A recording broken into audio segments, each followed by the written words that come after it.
Hello friends, કેમ છો? નમસ્તે, જય શ્રી રામ. કુછ પાયા કુછ ખોયામાં આજે મારી સાથે છે શ્રી જયેશભાઈ પરીખ. હું એમ કહું કે આજે 65 વર્ષની એમની ઉંમર છે, પણ 4.5 દાયકાથી માત્ર ને માત્ર એમને એમનું જીવન સેવામાં જ સમર્પિત કર્યું છે. તો આજે આપણે બધા જ કુછ પાયા કુછ ખોયામાં શ્રી જયેશભાઈનું હાર્દિક સ્વાગત કરીશું. જયેશભાઈ, કુછ પાયા કુછ ખોયામાં આપનું હાર્દિક સ્વાગત છે. Thank you. જયેશભાઈ, આજે મેં જોયું છે કે તમે કેટલી બધી સેવાઓ કરી રહ્યા છો, અને જ્યારે મને ખબર પડી કે આજે તમારા 65 વર્ષની ઉંમર છે અને 20 વર્ષની ઉંમરથી તમે આ કામ સ્ટાર્ટ કર્યું હતું, તો આ વિઝન કેવી રીતે તમારામાં આવ્યું કે તમારે આ સેવા જ કરવી છે? બેઝિકલી એવું કહી શકાય કે મારો જન્મ સેવાકીય પરિવારમાં થયો હતો. મારો જન્મ માદલપુર ગામ વીએસ હોસ્પિટલની સામે અમદાવાદમાં થયો હતો, અને મારા ફાધર એ વખતે આખા અમદાવાદમાં વીએસ હોસ્પિટલ જ એક એવી હતી કે જે મુખ્ય અને સારી હોસ્પિટલ હતી કે જ્યાં ટ્રીટમેન્ટ સારી મળતી હતી. તો કોઈ ઓળખીતું પારખીતું મળે તો રોજ વીએસ હોસ્પિટલમાં મારો ફાધર એક આંટો મારવા જાય, અને અમારે એક રૂમનું ઘર હતું, પતરાનું ઘર હતું, ને બહુ ગરીબીમાં ઉછરેલા. તો પણ કોઈ ઓળખીતું મળે ને જરૂરિયાતમંદ મળે, તક વંચિત મળે તો એને ઘેર લઈ આવે, નાહવા ધોવાની વ્યવસ્થા કરી આપે અને એને જમાડે, અને એને ટિફિન પણ બાંધી આપે એના દર્દી માટેનું. એટલે ત્યારથી ગળથુથીમાંથી જ અમારે સેવાનો કાર્ય પ્રારંભ થયો તો એવું કહી શકાય. ઓકે. અને પરિવારમાં તમે કદાચ મોટા દીકરા હતા અને એક નાની બહેન હતી તમારી. તો આજે તમે કીધું કે એક રૂમની ઓરડીમાં તમે રહેતા હતા અને સાથે આ પરિવાર, તો ત્યારથી આ સેવા કરતા ગયા. તો ક્યારે પણ કોઈ એવું ફાઇનાન્શિયલી કે ફિઝિકલી કે મેન્ટલી કોઈ પ્રોબ્લેમ તમને નડ્યો કે એવું કંઈ ખરું? બહુ જ પ્રશ્નોની હારમાળામાંથી જીવન પસાર થયું છે. લીપણનું ઘર હતું, લાઇટ નહોતી. હું એસએસસી બોર્ડની એક્ઝામ સ્ટ્રીટ લાઇટની નીચે બેસીને હું ભણ્યો છું, અને ગાર્ડનમાં વાંચવા જતો હતો, ભીખાભી ગાર્ડનમાં એ રીતે. અને અમારે ટોયલેટની પણ વ્યવસ્થા નહોતી. 300-400 મીટર દૂર પબ્લિક ટોયલેટમાં અમે લોકો જતા હતા, એવું કહી શકાય. એટલે એટલી વિષમ પરિસ્થિતિમાંથી અમે લોકો બહાર આવ્યા છે, એવું કહી શકાય ઈશ્વર કૃપાથી. અચ્છા. આજે તમે એક સરસ મજાનું ફાઉન્ડેશન ચલાવો છો જેનું નામ છે રાહી ફાઉન્ડેશન. તો આજે એનો જન્મ કેવી રીતે થયો, કે કેવી રીતે રાહી ફાઉન્ડેશન અને રાહી નામ જ કેમ? એટલે બહુ સરસ પ્રશ્ન છે.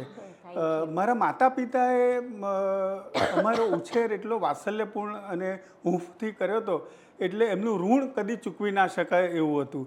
એટલે રાહી એટલે આપણે પૃથ્વી પર અવતરિત થયેલા માનવી રાહી પ્રવાસી મુસાફર તરીકે જ આવ્યા છે. અને રાહીનો બીજો અગત્યનો અર્થ એ છે કે રા એટલે રામલાલ અને હી એટલે હીરાબેન. મારા ફાધરનું નામ રામલાલ અને મધરનું નામ હીરાબેન. રા અને હી એ બેને ભેગા કરી અને મધર ફાધરને ટ્રિબ્યુટ આપવા માટે રાહી ફાઉન્ડેશનની સ્થાપના કરી હતી. અને એનો મુખ્ય ઉદ્દેશ એ હતો કે બાળકો, બહેનો, યુવાનો અને વડીલોની સુખાકારી માટે કામ કરવું. અચ્છા. એટલે ભલે અત્યારે એવું કહી શકાય પપ્પા મમ્મી જીવન નથી, પણ નામ એમનું જીવંત રાખ્યું છે. અને આપને બહુ વાત સાચી છે. હું કદી મારા માતા પિતાને સ્વર્ગસ્થ કહેતો જ નથી, હૃદયસ્થ જ કહું છું કે હૃદયમાં બિરાજમાન જ છે આપણા. અને એક બહુ સરસ નાનકડી વાત કહું કે આ જે કંઈ આપણે આજે ફ્લરિશ થયા છે અથવા તો પ્રોસ્પરસ થયા છે તો માતા પિતાને કારણે થયા.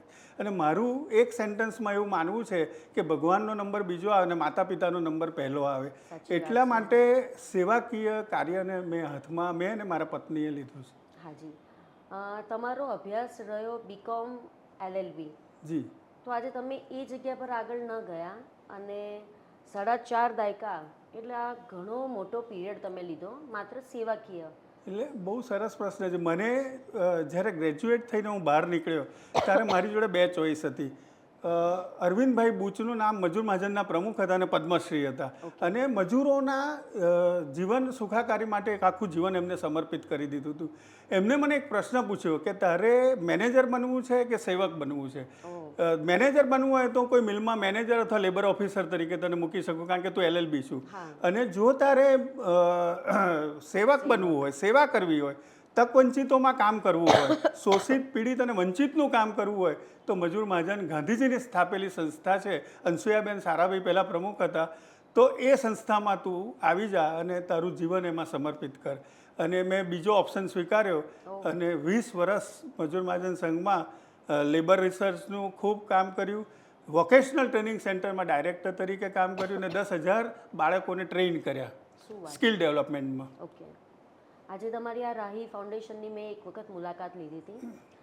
સુવિધા પાસે તમારી જી ઓફિસ છે જી અને જોયું હતું કે તેમાં ઘણા બધા કપડાઓ તમે મૂક્યા છે કે જે લોકોને તમે યુઝ કરવા આપો છો. એનું શું હતું?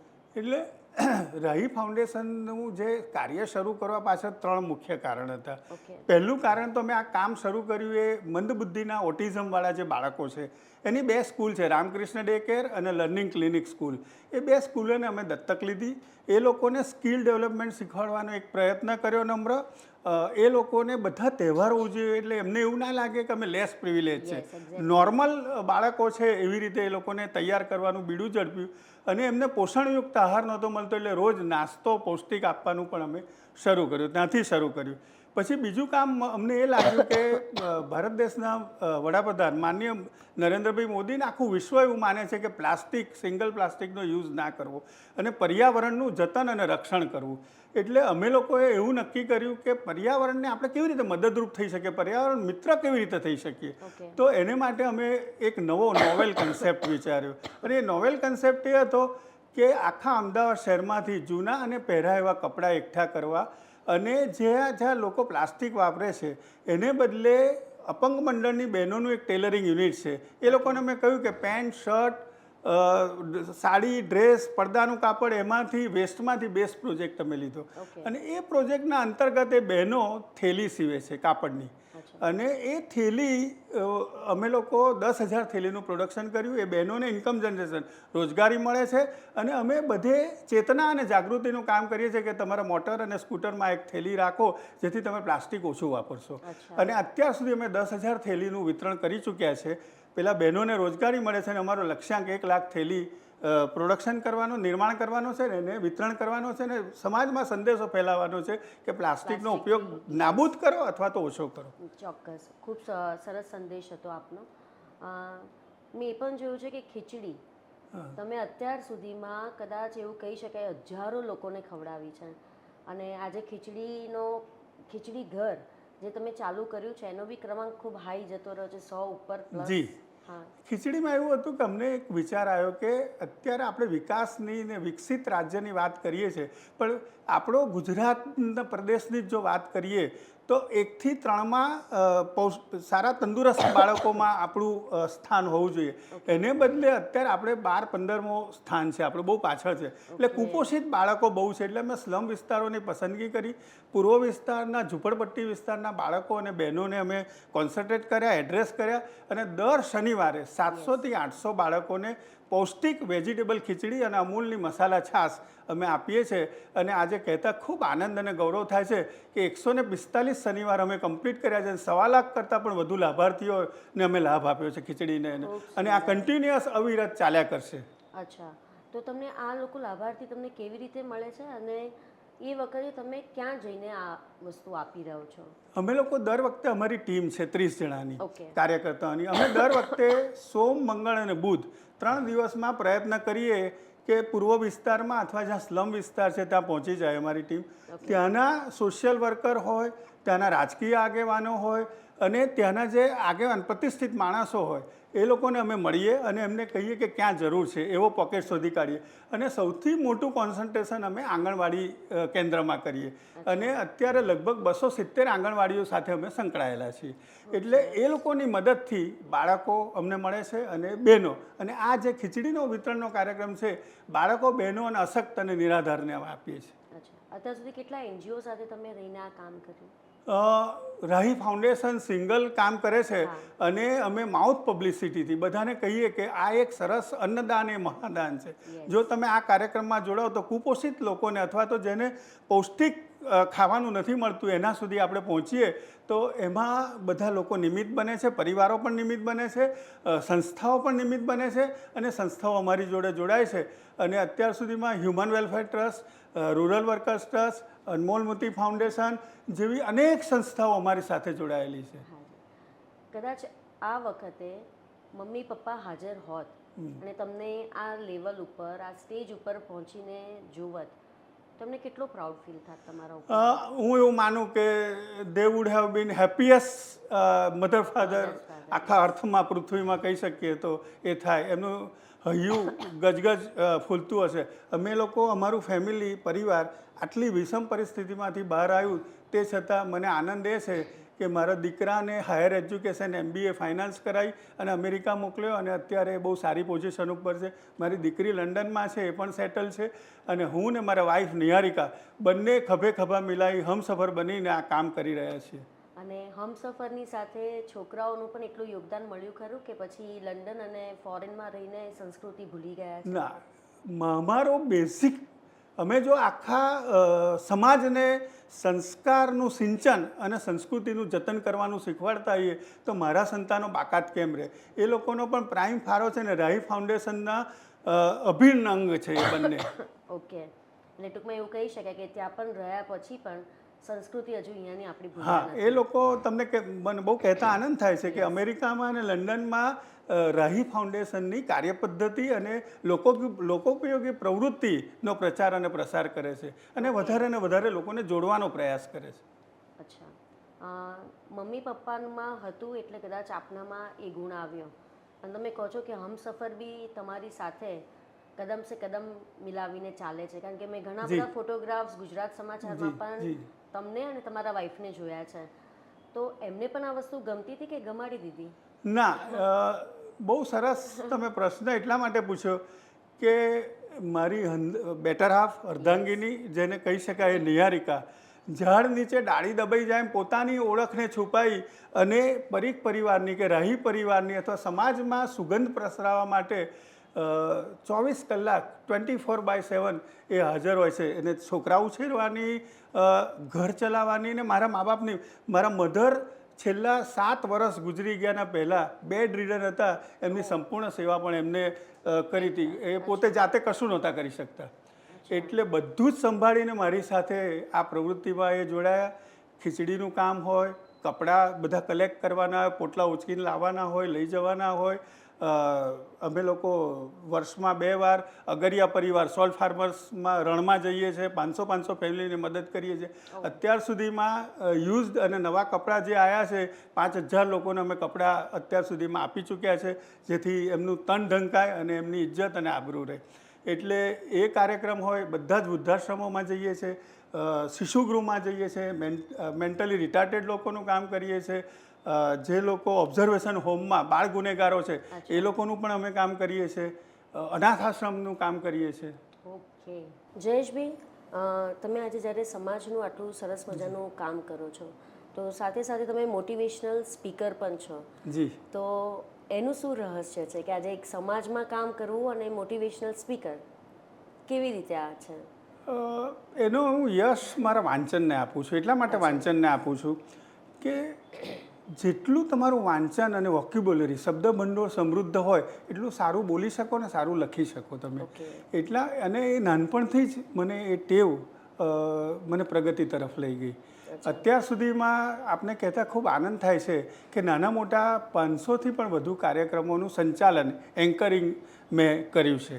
એટલે ખૂબ અનુભવની એરણમાંથી ઘડાઈને હું બહાર નીકળ્યો છું.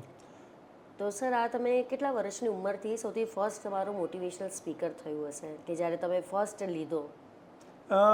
જ્યારે હું 20 વર્ષનો હતો ને ત્યારે કોલેજમાં ભણતો હતો. અને કોલેજમાં ભણતો તો એ વખતે મને એવું થયું કે યુવાનોનું એક સંગઠન કરવું જોઈએ. તો પહેલું મેં માદલપુર યુથ ઓર્ગેનાઇઝેશન કરીને એક સંગઠન કર્યું અને 100 જેટલા યુવાનોને ભેગા કર્યા. અને એ વખતના તત્કાલીન મેયર રફીઉદ્દીનભાઈ શેખને મુખ્ય મહેમાન તરીકે બોલાયા હતા. અને પહેલું એન્કર એટલે જાહેરમાં બોલવાનું ફર્સ્ટ મારો ઇન્સ્ટન્સ હતો. તો ત્યારે સર કેવું તમારો એ ફર્સ્ટ એક્સપિરિયન્સ કેવો રહ્યો? અને બહુ ગભરામણ, થોડી નર્વસનેસ હતી અને એવું થાય કે પગ પણ ફંબલ થાય, પણ ધીરે ધીરે ધીરે ધીરે એ શ્વાસમાં વિશ્વાસ અને વિશ્વાસમાં આત્મવિશ્વાસ આવી ગયો. બહુ સરસ, બહુ સરસ. એટલે ત્યારથી મારી જર્ની શરૂ થઈ અને પછી ગાંધીજીની સ્થાપેલી સંસ્થામાં જોડાયો અને જુદી જુદી જેસીસ યુવાનોની સંસ્થા છે, 18 થી 35 વર્ષના યુવાનોને લીડરશિપનું કાર્ય કોન્ફિડન્સ લાવવાનું કામ જેસીસ કરે છે, જુનિયર ચેમ્બર. યસ. અને એ જુનિયર ચેમ્બરમાં હું 1981માં જોડાયો અને જ્યારે એમાંથી રિટાયર થયો ત્યારે ઇન્ડિયન જુનિયર ચેમ્બર, જેના 35,000 યુવાનો સભ્ય છે, એમાં હું નેશનલ ડિરેક્ટર પ્રોગ્રામ્સ તરીકે મેં યશસ્વી કામગીરી બજાવી હતી. શું વાત છે. એટલે યુવાનોની સંસ્થા સાથે પણ જોડાવાનું મને સૌભાગ્ય મળ્યું, સેવાકીય સંસ્થા સાથે જોડાવાનું મળ્યું, વધારામાં સ્કિલ ડેવલપમેન્ટથી વોકેશનલ ટ્રેનિંગ સેન્ટરમાં યુવાનોને ટ્રેન કરવાનું કામ મળ્યું અને ગાંધીજીને અતિ પ્રિય એવી ખાદી સંસ્થામાં સેક્રેટરી તરીકે મેં 15 વર્ષ પણ કામગીરી કરી છે. એટલે પહેલાં એવું કહી શકાય છે કે લોકોને લીડરશિપ કરાવવી એના કરતાં પહેલાં જ એ ગુણ કદાચ તમારામાં જ રહી ચૂકેલો છે એવું અત્યારના તો દેખવા મળી રહ્યું છે. હા, એટલે નેતૃત્વ જો તમારે કરવું હોય, સરદાર તમારે થવું હોય તો સેવાથી શરૂ કરવું પડે. ઓકે. એટલે એ ગુણને આત્મસાત કરવાનો એક નમ્ર પ્રયાસ કર્યો છે મેં. અને સર એવું બી મેં જોયું કે તમે સાડી બેંક અને મેડિસિન બેંક પણ ચાલુ કરી છે, તો એ શું છે, એ સવિસ્તાર થોડુંક જણાવો ને. રાહી ફાઉન્ડેશનમાં અમે એવું વિચાર કર્યું કે આપણી જે ગરીબ બહેનો છે, નીચા તબક્કાની બહેનો છે, જે એફોર્ડ નથી કરી શકતી, તે છતાં દેવું કરીને સારો પ્રસંગ હોય, ઘરમાં શ્રીમંત હોય, બર્થડે હોય, એમનો લગ્ન પ્રસંગ હોય કે કોઈ પણ સારો પ્રસંગ હોય તો 500થી લઈને 10,000 રૂપિયાની સાડી લઈ આવે. પોતાની તાકાત ના હોય તો એ દેવું કરીને પણ લઈ આવે ને પછી એ બહુ પહેરવાનો મોકો ના આવે. એટલે અમને એવો વિચાર આવ્યો કે આપણે જે મની બેંક પૈસાની લેવડ દેવડ માટે કરીએ છીએ, તો આ બહેનો માટે જે વંચિત બહેનો છે એ લોકો માટે જો સાડીની વ્યવસ્થા કરીએ આપણે અને એ લોકો એમનો શુભ પ્રસંગ હોય ત્યારે 4 દિવસ પૂરતી સાડી આપણે ત્યાંથી આધાર કાર્ડ બતાવીને લઈ જાય અને પછી એમનો પ્રસંગ પૂરો થાય ત્યારે કોઈ એમને ચાર્જ નહીં આપવાનો, નિઃશુલ્ક, પણ ધોવડાઈને પાછા આપે લોન્ડ્રી કરીને, જેનાથી આગળ બીજું કોઈ લઈ જાય તેને હાઇજેનિક મળે. એ જ આશય છે, બાકી એક પણ પૈસો એને ખર્ચવાનો નહીં. ને આપને કહેતા ખૂબ આનંદ થાય છે કે આજે 200 જેટલી ભારે સાડીઓનો બેંક છે અમારી જોડે અને 25 ચણિયાચોળી નવા જ સીવડાવીને અંકલેશ્વરના પૂર્ણિમાબેન કાપડિયા કરીને છે, એમને અમને મોકલી આપ્યા. અને કેટલાક લોકોએ સૂટ અને શેરવાની, જેને કહેવાય કે કોયોથી માંડી અને બેન્ઝર જેવી શેરવાનીઓ પણ અમારી જોડે પડી છે, એટલે એ લોકો લઈ જાય. ને એક નાનકડું ઉદાહરણ આપું કે જુનાગઢ શહેરમાં ગરીબ 25 દીકરીઓના સમૂહ લગ્ન થયા, તો એ લોકોએ અમને કહ્યું કે આ લોકો કોઈ એફોર્ડ કરી શકે એવા નથી, તો અમે 25 શેરવાની અને 25 ભારે સાડી એ લોકોને ગિફ્ટમાં મોકલી આપી. એ લોકોએ પોતાની સાઇઝ પ્રમાણે કરી અને લગ્નમાં એ પહેરી, એને મારા અહીંયામાં હરખ નથી મારતો એ વાતને યાદ કરતા.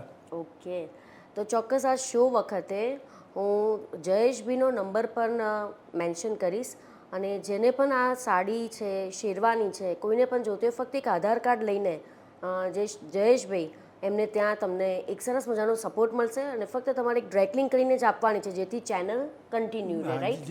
અચ્છા, તો સેમ આ જ વસ્તુ મેડિસિન આ રીતે મેડિસિનમાં આજે મને આ કોઈ પણ સિઝન બદલાય ત્યારે મને વાયરલ ઇન્ફેક્શન થાય તો ડૉક્ટર મને ગોળી આપે એન્ટીબાયોટિક. એક ગોળી 10 રૂપિયાની 15 રૂપિયાની આવે, એક 10નું એનું પેલું પત્તું હોય અથવા તો સ્ટ્રીપ હોય. હવે આપણા બધાની માનસિકતા એવી છે કે 2 કે 3 કે 4 ગોળી લઈએ પછી સારું થઈ જાય પછી આપણે એ લેતા નથી. હવે એ ગોળી પડી રહે છે, કેમિસ્ટ પણ પાછો નથી લેતો, તો પછી એનું શું કરવું? તો અમે લોકોએ સરસ રસ્તો કાઢ્યો કે ભાઈ એ દવાઓ અમને આપો. અમે એક નાનકડી ફાર્માસિસ્ટ અને ડૉક્ટરોની એક ટીમ બનાવી છે. એ તપાસે, એની એક્સપાયરી ડેટ નથી ગઈ અને એ ઓથોરિટી છે. એ લોકો જ્યાં ધર્માદા દવાખાના ચાલતા હોય, જ્યાં સેવાભાવી ડૉક્ટરો હોય, એમને એ દવાઓનો જથ્થો પહોંચાડી દે એટલે એન્ડ યુઝર ગરીબ લોકોને એ દવા મફતમાં મળે. એટલે એ મેડિસિન બેંકની પણ એવી રચના કરી અને લોકો એનો લાભ લે છે. તો કંઈ નહીં, મને પણ અત્યારના વાયરલ ઇન્ફેક્શન છે, મેં પણ એવું જ કર્યું છે કે 2-3 દિવસની દવા લીધી છે અને પછી નથી લીધી, એટલે હું પણ ચોક્કસ ટ્રાય કરવા જાઉં છું અને ત્યાંથી હું મેડિસિન લઈ રહી છું. એટલે બહુ સરસ. અને સર તમારું ફક્ત એ વિઝન હતું જસ્ટ અમદાવાદ પૂરતું, પણ અત્યારે તમે ગુજરાતને પણ આઈ થિંક કવર કરી લીધું છે. એટલે શરૂ કર્યું રાહી ફાઉન્ડેશનનું કામ, તો અમને એમ હતું કે પહેલા વર્ષે અમને ચેરિટીમાં લગભગ 1,47,000 રૂપિયા મળ્યા હતા અને એનું અમે કામ કર્યું. પણ આજે 5 વર્ષનો પંચવર્ષીય પંચામૃત પૂરું થયા પછી મને કહેતા ખૂબ આનંદ થાય છે કે 23-24ના વર્ષમાં આશરે 50 લાખ રૂપિયાનું ચેરિટીનું કામ અમે લોકોએ કર્યું છે અને એ વ્યાપ વિસ્તરતો જાય છે. પછી અમદાવાદની બહાર જવા સેવાકીય કાર્ય માટે પણ અમે મજબૂર થઈ ગયા. એટલે હાલમાં અત્યારે જુનાગઢમાં કામ ચાલે છે. પાલીતાણામાં ભાઈબંધની દિવાલ ઝવેરચંદ મેઘાણી સ્કૂલને અમે દત્તક લીધી છે. અને ત્યાં કસાઈના છોકરાઓ અથવા તો બહુ જ લોઅર તબક્કાના છોકરાઓ ત્યાં જે ભણતા પણ નથી, એને સંસ્કારને સિંચન આપવાનું કામ એ સ્કૂલ કરી રહી છે. અને એ સ્કૂલને ભાઈબંધની દિવાલ કરીને એક બનાવ્યું છે. અને અમે અહીંયાથી હજારો જોડી કપડાં ત્યાં મોકલીએ છીએ. આજુબાજુના પાલીતાણાના અંતરિયાળ ગામના લોકો, ગરીબ લોકો દર રવિવારે એ સ્કૂલના હોલમાં ગુજરી જેવું ભરાય, બધા ક્લોથનું ડિસ્પ્લે થાય અને જેને જે ક્લોથ જોઈએ અને મોટા કોઈ લોકો ત્યાં હાજર ના રહે, જેથી લેનારને સંકોચ ના થાય. નાના છોકરાઓ જ બધું સ્કૂલના ચલાવે અને જેને જે જોઈતું હોય એ લઈ અને જાય અને એ લોકોને કપડાની પૂર્તિ થઈ જાય. એટલે આવી એક ભાઈબંધની દિવાલ પણ ઝવેરચંદ મેઘાણી સ્કૂલમાં થઈ છે. એ જ રીતે સુરેન્દ્રનગરમાં બેન નિરૂપાબેને તકવંચિત બહેનો છે, વિચરતી જાતિની બહેનો છે, એ લોકોનું સ્થાયી ઠામ ઠેકાણું નથી. ત્યાં એ બહેનોને એકઠા કર્યા અને સીવણના ક્લાસ ત્યાં શરૂ કર્યા. 23 બહેનોની એક ટીમ ટ્રેનિંગ લઈ અને પૂરું થઈ અને અત્યારે આત્મનિર્ભર થવા તરફ જઈ રહ્યા છે. અને બીજી બેચ અત્યારે ચાલુ છે. એ જ રીતે સાણંદ તાલુકામાં, દાહોદમાં, ધરમપુર, વલસાડમાં બધે જ અમે પાંખો પ્રસારવાની કોશિશ કરી છે. બધે જ લોકો અમને મળતા જાય છે, સેવામાં જોડાતા જાય છે અને કારવા આગળ વધતો જાય છે. સર, તમે એક સમાજ સેવક છો, મોટિવેશનલ સ્પીકર પણ રહી ચૂકેલા છો, બેંક બી ખોલી છે, સાડી બેંક કે મેડિસિન બેંક, અને સાથે સાથે તમે કદાચ બુક્સ બી લખી છે. જી આ મને વિચાર, મારું વાંચન ખૂબ, મારી પોતાની અંગત લાઇબ્રેરી 2500 થી 3000 પુસ્તકોની છે. અને રોજ 10 થી 12 રાત્રે હું વાંચવાનો મારો નિયમિત ક્રમ છે. તો કોરોના કાળ આવ્યો ત્યારે બધા ઘેર હતા અને બધા ખૂબ ભયભીત થઈ ગયેલા. એ વખતે મને ભગવાને એક એવું સુઝાડ્યું કે મોટિવેશનલ, પ્રેરક અને પ્રોત્સાહક કશુંક લખ, પ્રેરણાદાયી તું લખ. એટલે મેં 250 થી 300 શબ્દોનું લખવાનું શરૂ કર્યું. અને દર ગુરુવારે અને રવિવારે અઠવાડિયામાં 2 દિવસ મારા વોટ્સઅપમાં 10,000 જેટલા સોશિયલ મીડિયામાં વાચકો છે. એ વાચકોને હું આ લેખ પ્રેરણાદાયી મોકલતો હતો. અને એ લેખને એટલો બધો વેગ મળ્યો, એટલી બધી પ્રસિદ્ધિ મળી ને 100 લેખ થયા ત્યારે મને મારા શુભેચ્છકો અને વાચકો એવું કે આનું પુસ્તક થાય તો સારું. એટલે પહેલું પુસ્તક મારું સુખનું સરનામું થયું 100 લેખનું. પછી બીજું પુસ્તક મારું થયું સરનામાનું સુખ. ત્રીજું પુસ્તક થયું સુખની સમીપે. અને ચોથું આ ઓક્ટોબરની 15મીએ રિલીઝ થશે, સુખનો સૂર્યોદય. શું વાત છે! એટલે આવા 4 પુસ્તકો મારા મોટિવેશનલ પ્રકાશિત થયા છે. 3 મેગેઝિન, સમસ્ત વૈષ્ણવ વણિક પરિવારનું મોરપીછ મેગેઝિન છે જેના 15,000 વાચકો છે, તો એનો પણ તંત્રી હું છું. સાથીના 1,000 જેટલા વાચકો છે, એનો તંત્રી પણ હું છું. પુષ્ટિકલ્પતરુ વલ્લભ યુથ ઓર્ગેનાઇઝેશનનું કૃષ્ણ ભક્તિ ઉપરનું મેગેઝિન છે, એના 12,000 વાચકો છે, એના પણ તંત્રી તરીકે હું કાર્ય કરી રહ્યો છું. અને બીજી જુદી જુદી જગ્યાએ મોટિવેશનલ સ્પીકર તરીકે જવાનું પણ મને સૌભાગ્ય મળ્યું છે. અને સરની એક ખાસિયત બી કહું કે કોઈ પણ પ્રોગ્રામમાં એઝ અ ચીફ ગેસ્ટ જાય કે એઝ અ પ્રોગ્રામ એ કરતા હોય છે, કોઈને પણ ફૂલનો ગુલગજ તો નથી આપતા, એ કોઈને પણ સરસ મજાની પુસ્તક જ ગિફ્ટ કરે છે. છેલ્લો સવાલ, જ્યારે આપણે કોઈ સરસ હોટલનું વિચારીએ તો આમ અત્યારના આપણી અમદાવાદની પતંગ હોટલ યાદ આવી જાય. જી. પણ જ્યારે એનું લિસ્ટ જોઈએ 2,000 રૂપિયાનું મેનુ હોય, ત્યારે આપણે જે કામ કરીએ છીએ સમાજના એવા છોકરાઓ સાથે, તો એવું પણ મેં જાણ્યું કે તમે એવા 50 થી 60 છોકરાઓને પતંગ હોટલમાં પણ એક મુલાકાત એ લોકોને લેવડાવી અને બહુ સરસ મજાનું ઉમંગભાઈ ઠક્કર દ્વારા બી એક સરસ આયોજન કર્યું હતું.